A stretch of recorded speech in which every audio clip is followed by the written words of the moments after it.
오늘도 우리 하나님의 은혜를 삼함에 나온 사랑하는 성도님들에게 하나님의 평강과 기쁨이 가득하기를 바랍니다.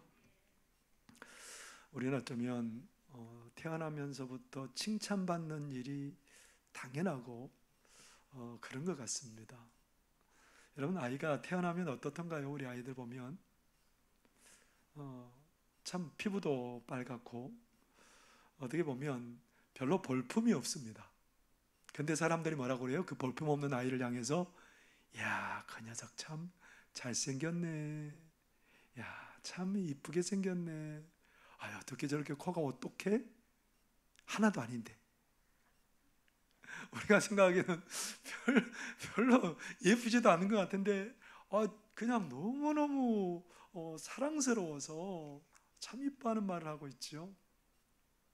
아이들이 자라면 이제 잘 먹는 거 당연한 건데 2시간 만에 계속해서 밥을 찾는 게 당연한데 그렇게 건강하게 밥을 찾으면 야, 그 녀석 참 건강하네 막 너무너무 좋아하죠. 먹여주면서 밥 먹는 것 가지고 칭찬받을 줄 꿈에도 몰랐죠, 태어나면서.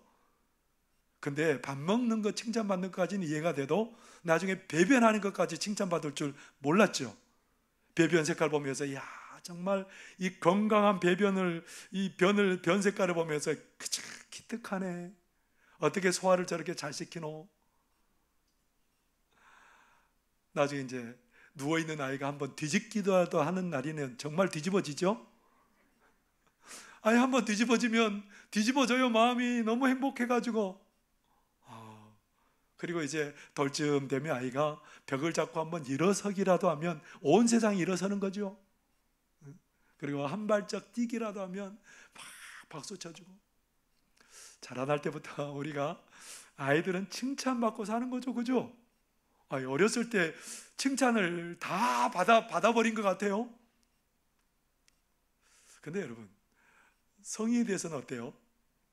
칭찬받지 않을 일인데 칭찬받으면 그게 기분이 또 그렇게 좋아요.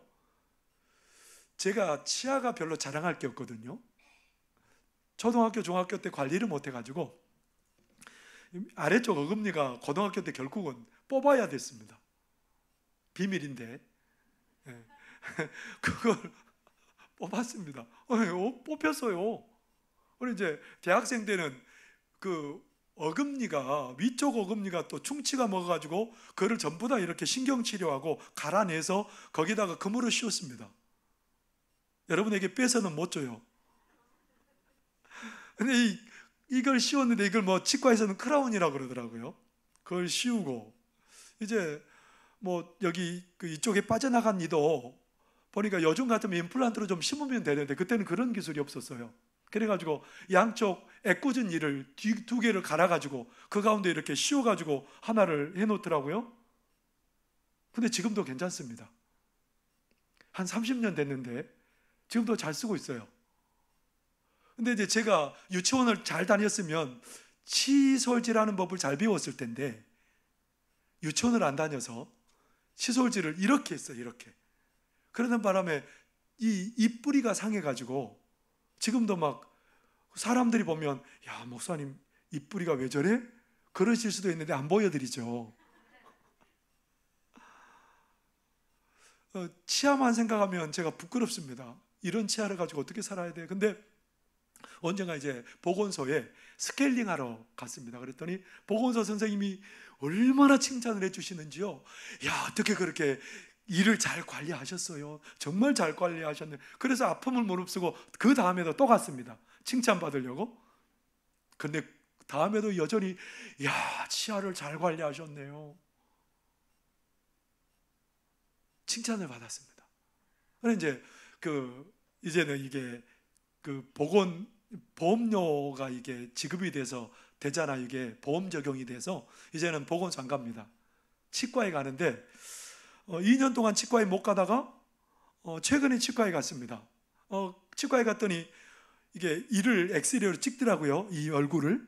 그러더니 이제 사진을 딱 걸어놓고 그러면서 치과 선생님이 야, 정말 튼튼한 이를 갖고 계시네요.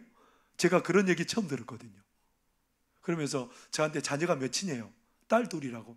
야, 복 받았네요. 왜냐하면 그 딸들도 제 치아를 닮았다는 거예요. 보지도 않았고. 그만큼 제 치아가 좋다는 거예요. 근데 제가 보기에는 자랑할 거 하나도 없는데 칭찬을 받으니까 왜 그렇게 좋은지요. 그래서 이제 내가 자랑해도 되겠구나. 내 치아가 그동안에 너무 부실하고 못난 줄 알았는데 이제 대한민국에서 시험을 통과한 선생님이 나에게 좋다고 그랬으니까 제 치아가 이제는 정상입니다. 좋습니다. 아무도 안 믿어요. 그래서 제가 이게 칭찬받는 게 이렇게 좋은 일이구나. 치아 관리 참 잘해야 되겠구나. 그런 생각을 하게 되었습니다.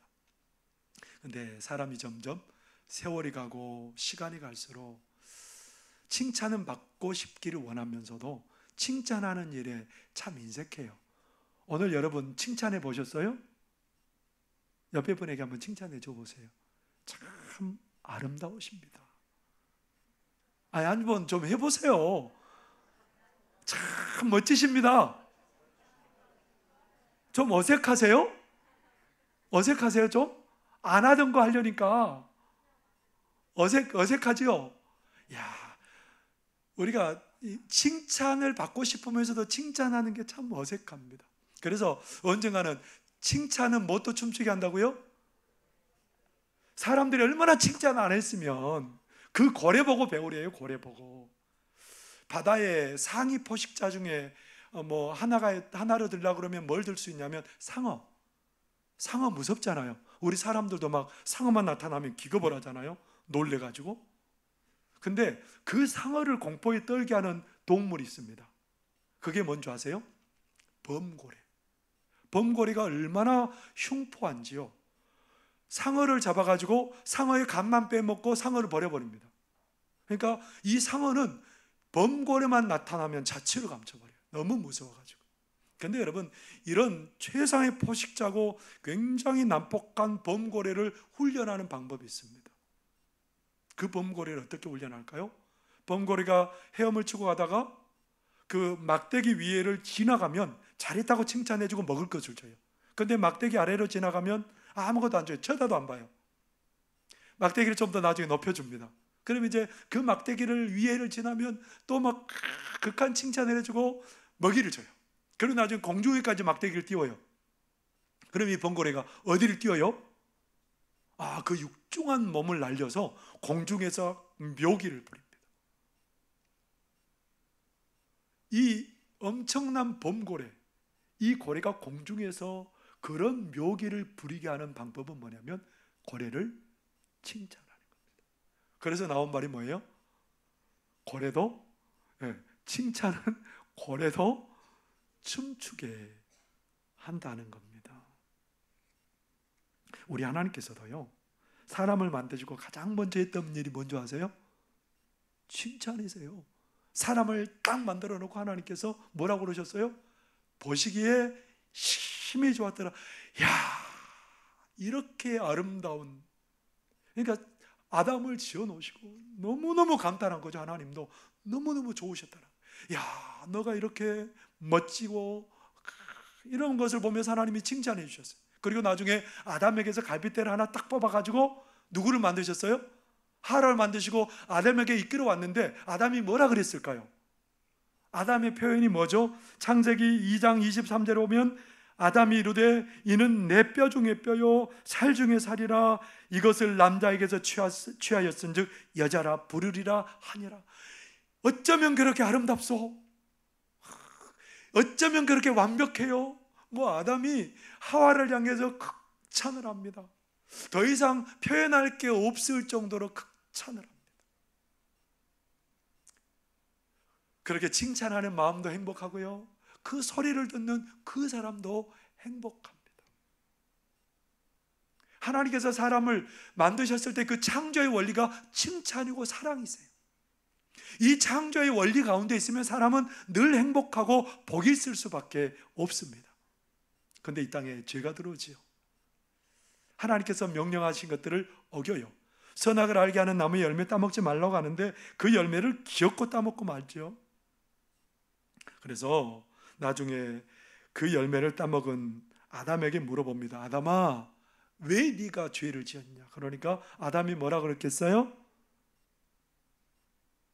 하나님이 만들어주신 저 여자가 나에게 선악과를 따서 먹게 해서 내가 먹었습니다.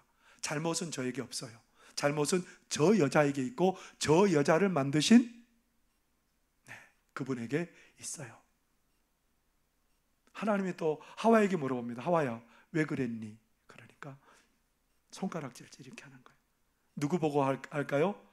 하나님이 만드신 뱀이 나를 꿰어서 내가 그것 먹었습니다. 죄를 지은 사람은 언제부터요? 죄 지은 다음부터 자기의 잘못을 인정하는 게 아니라 다른 사람의 잘못을 지적해. 누구나 다 돌 하나를 두 손에 쥐고 있다는, 언제든지 그 돌을 던져서 상대방을 아프게 할 수 있는 그런 마음의 자세를 누구나 갖고 있습니다. 여러분 손을 두 손을 한번 확인해 볼래요? 뭐가 있어요? 보이지 않는 돌이 있을 수도 있습니다. 오늘도 두 손에 돌 든 사람들이 소개되고 있습니다. 서기관과 바리새인들이요, 오늘 가늠하다가 현장에서 붙들린 여인을 말씀을 전하고 있는 예수님에게 데리고 왔습니다. 그 여인을 딱 꿇어앉히고 서기관과 바리새인들에게 동조하는 그 사람이 그 여인들을 둘러싸고 돌을 쥐고 언제든지 명령만 떨어지면 때려 죽일, 돌로 쳐 죽일 그런 태세를 갖추고 있었습니다. 그러면서 서기관과 바리새인들이 모세 율법에 의하면 이렇게 가늠하다가 현장에 잡히면 돌로 쳐서 죽여야 되는데 어떻게 해야 됩니까? 예수님께 그렇게 물어보는 거죠. 요한복음 8장 5절에 보면 이렇게 말합니다. 모세는 율법에 이러한 여자를 돌로 치라 명하였거니와 선생은 어떻게 말하겠나이까? 여러분 어떻게 대답해 줘야 되죠? 치라 그래야 될까요? 치지 말고 용서하라 그래야 될까요? 치라 그러면 어떤 사람이 되는 겁니까? 예수님께서 늘 사랑 얘기하고 긍휼히 여길 것을 얘기했는데 예수님은, 그런 예수님이 이 여자를 돌로 치라 그러면 이 사람은 거짓말쟁이, 허풍쟁이가 되는 거예요. 말로만 번지르르 하지.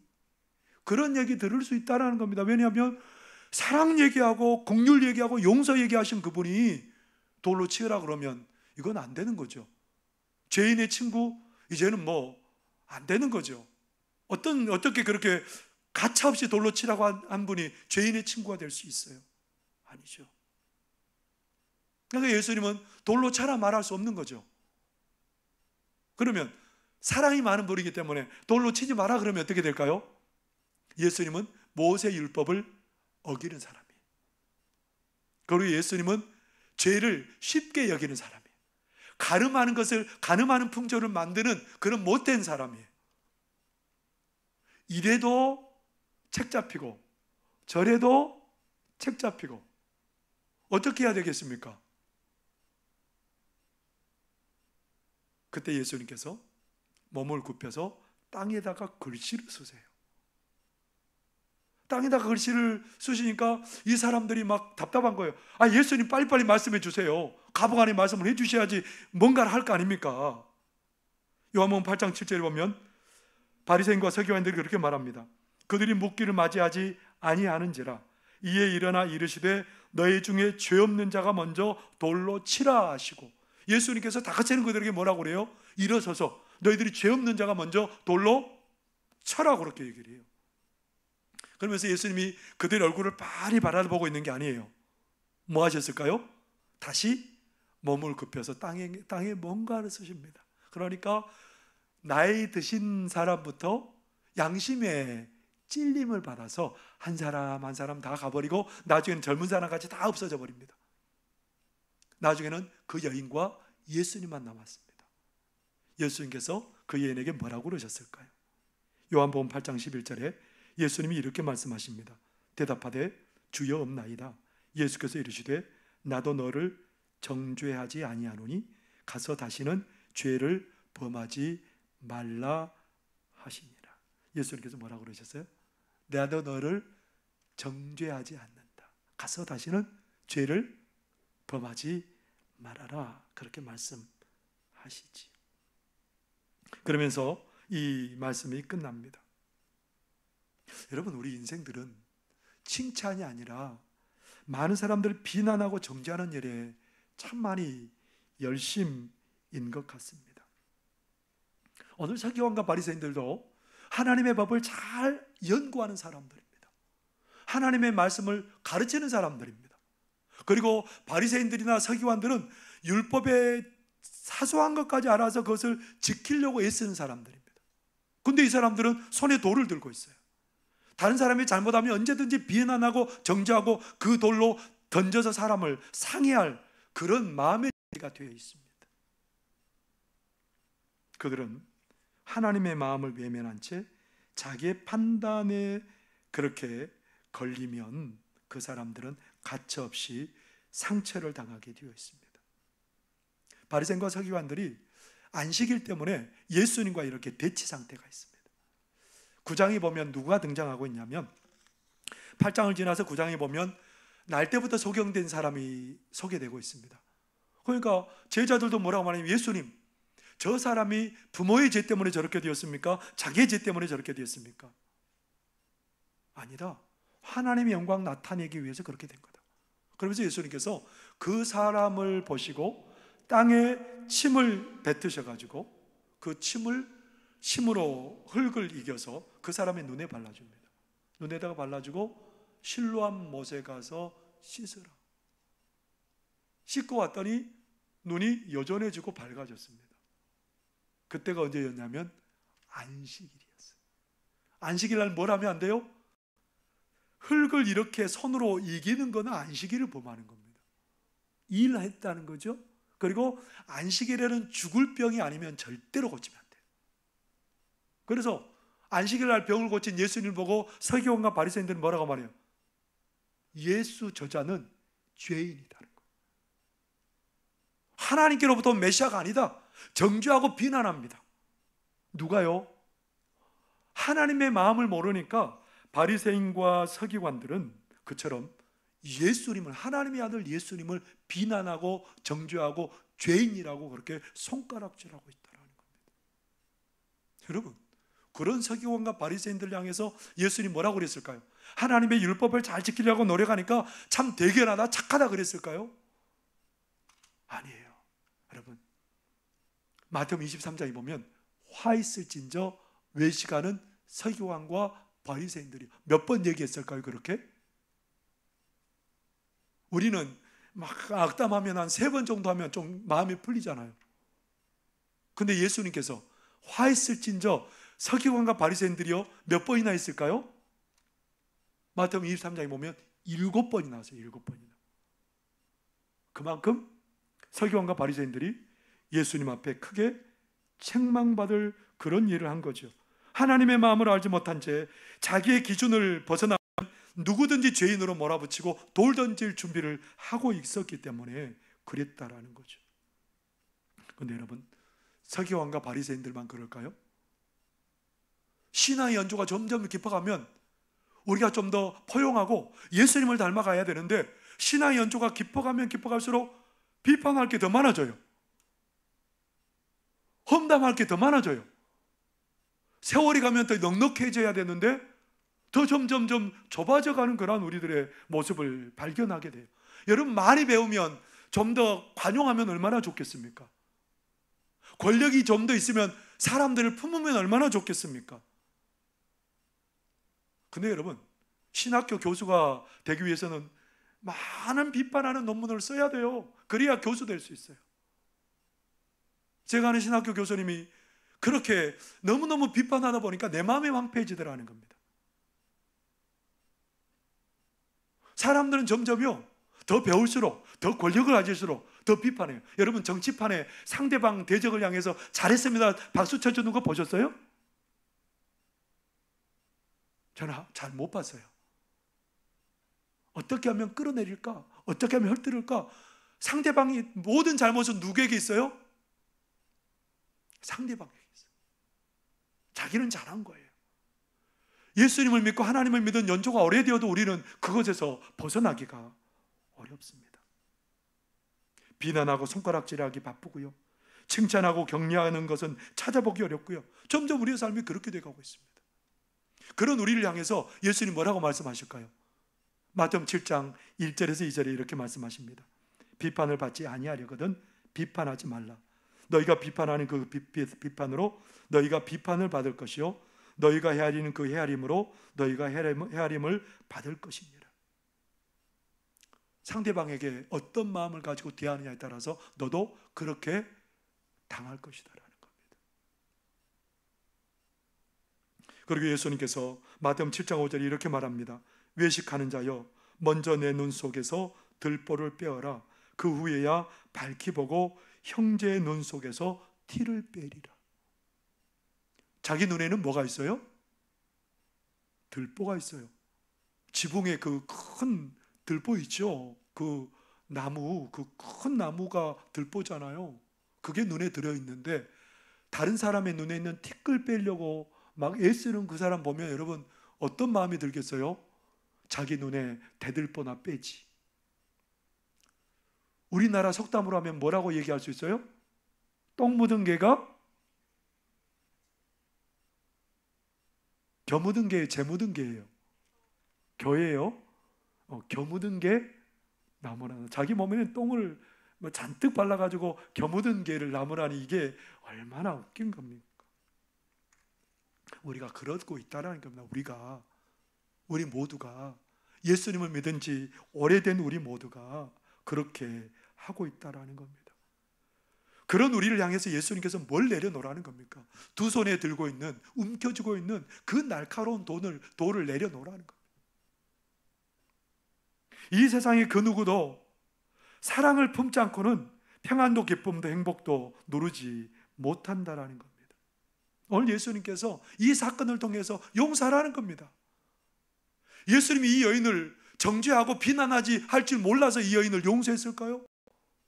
예수님의 마음에는 이 여인을 사랑하는 마음이 있고 불쌍히 여기는 마음이 있는 거예요. 예수님은 두 손에 뭘 가지고 있는 거예요? 사랑을 움켜쥐고 있는 거예요. 우리 하나님의 마음입니다.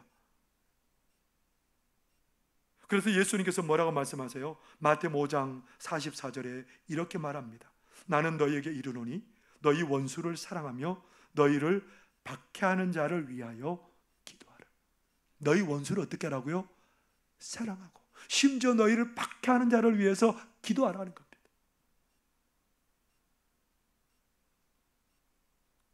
우리 예수님께서는 이제는 너희의 손에서 돌을 내려놓으라는 겁니다.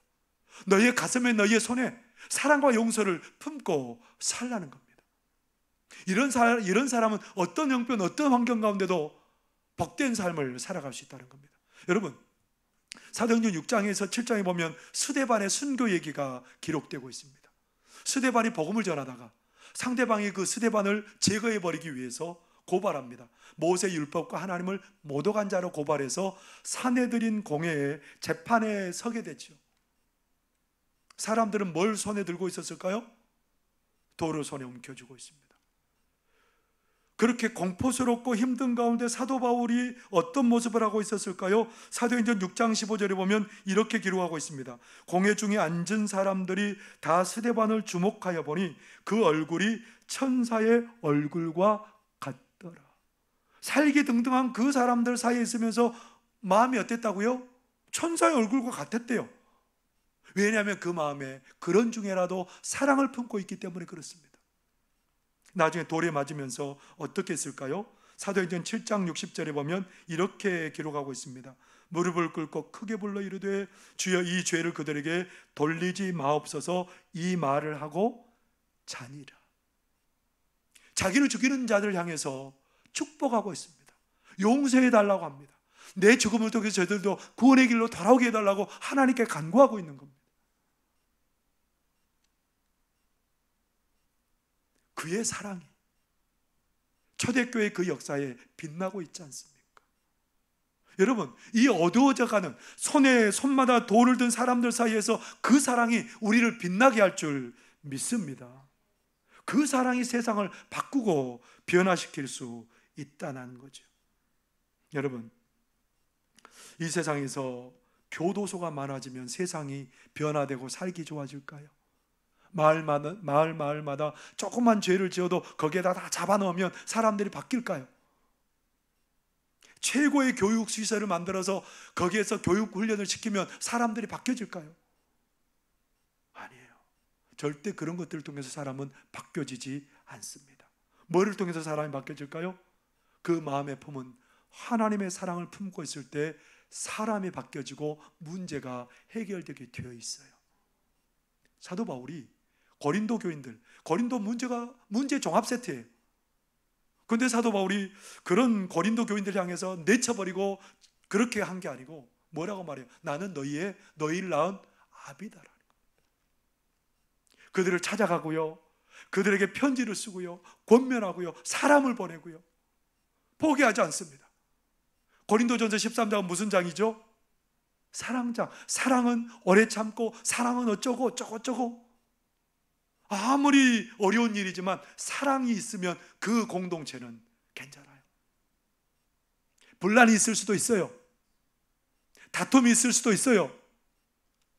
개인주의가 풍성할 수도 있어요. 넘칠 수도 있어요. 그러나 그 공동체에 사랑이 있으면 그 공동체는 소망이 있다라는 거예요. 바울의 사랑 때문에 고린도 교회가 회복이 됩니다. 정상적으로 회복이 됩니다. 바른 관계가 됩니다. 여러분, 이처럼 우리가 두 손에 돌이 아니라 사랑을 품고 있을 때 세상은 바뀌어지는 역사가 일어날 줄 믿습니다. 돌이 아닌 사랑을 가지고 있을 때 상대방도 바뀌어지게 되어 있습니다.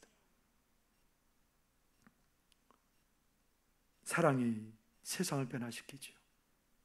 나 같은 사랑받지 못할 사람을 사랑하신 그 하나님의 사랑을 깨닫는 순간 놀라운 영향력 있는 삶을 살 수 있는 거지요. 영국의 신학자요 설교가인 조지 휘필드라는 사람이 있습니다.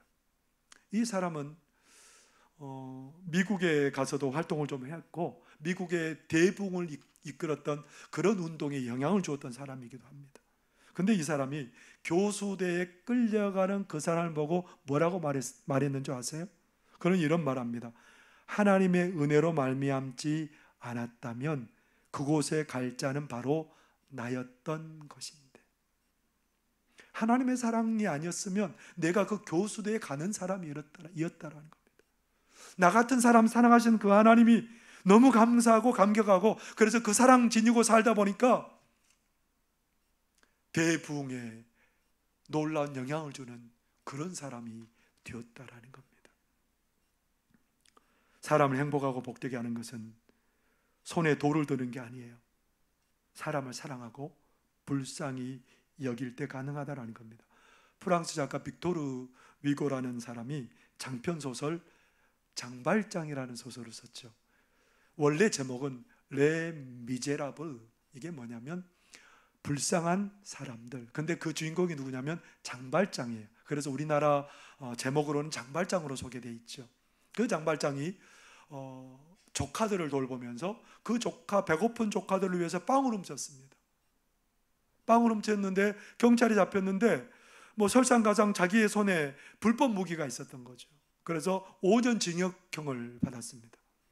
5년 징역형을 받아서, 근데 밖에 있는 조카들이 지금 굶어 죽을 처지에 있는데, 그래서 그 조카들을 위해서 탈옥하려고 하고 또 탈옥하려고 하다가 19년형을 받았습니다. 19년을 교도소에서 복역하다가 풀려났습니다. 풀려나서 이제 어느 지역에 갔는데 흉악범에 풀려났다고 누구도 맞아주지 않거나 말도 안 걸어줍니다. 그런데 어느 천주교 신부의 집에 들어가게 되었습니다. 그 당시 프랑스는 전부 다 천주교니까요. 미리엘이라는 천주교 신부 집에 들어갔는데 미리엘은 전혀 그 사람에 대해서 편견을 가지고 있지 않습니다. 그냥 똑같은 사람으로 대해주고 잠자리를 마련해주고 풍성한 식사를 제공해주고, 근데 거기에 사용하는 은식기를 보고 마음이 탐이 난 거예요. 그래서 장발장이 그 은식기를 가지고 도망쳐 버렸습니다. 경찰이 나중에 붙들어 왔어요. 미리엘 신부에게 데려와서 이 식기 당신 집에서 가져간 거죠? 그러니까 그 미리엘 신부가 뭐라고 그랬겠어요? 아이고 세상에, 내가 준 것을 이 사람이 빠뜨리고 갔네요. 은식기 외에 내가 은초대도 줬는데 이 은초대도 안 가져가고 빠뜨리고 갔습니다 하면서 이 은초대도 집어다가 이 장발장에게 주는 거예요. 이거 가져가라고.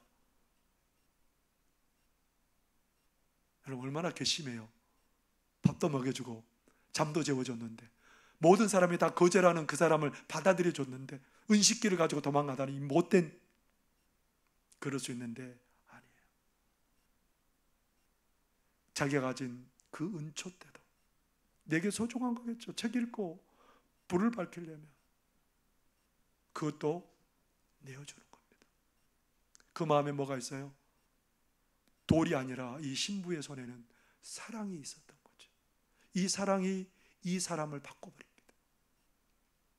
이 사랑이 이 사람을 새로운 삶을 살게 만들어줍니다.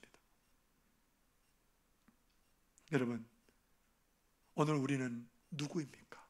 예수님을 따르는 사람들입니까? 서기관과 바리새인들을 따라가는 사람들입니까? 이 시대 모든 사람들이 두 손에 날카로운 돌을 들고 있을지라도, 그래서 언제든지 돌을 던질 준비를 하고 있을지라도, 오늘 우리는 하나님께서 우리에게 요구하시는 건 뭡니까? 이 시대에 우리의 손에 있는 돌을 내려놓으라는 거예요. 하나님의 사랑을 손에 붙들으라는 거예요. 그 사랑이 세상을 바꾸고 복되게 할 줄 믿습니다. 남은 하반기, 여러분 복되게 살 수 있는 비결이 뭘까요? 우리 손에 들려있는 돌을 내려놓고 우리 하나님의 사랑을 우리가 품을 때에 남은 하반기는 행복하고 복을 누리는 그런 하반기가 될 줄 믿습니다. 여러분의 손에 있는 돌을 다 멀리 버려버리시고 우리 주님의 사랑을 두 손 가슴 가득하게 품으시는, 그래서 하반기를 사랑으로 변화하고 복을 끼치는 그런 삶을 사실 수 있기를 바랍니다. 기도하겠습니다. 사랑하는 하나님 아버지, 고맙습니다. 우리가 남은 하반기는 돌을 버리게 하여 주시고 하나님의 사랑을 가슴에 품고 그 사랑의 전달자 되어 살아가는 그런 우리들 되게 하여 주옵소서. 그래서 많은 사람들을 복되게 하고 행복하게 하는데 쓰임받는 우리들 되도록 도와주옵소서. 예수님 이름으로 기도하옵나이다. 아멘. 찬송 293장 찬송 부르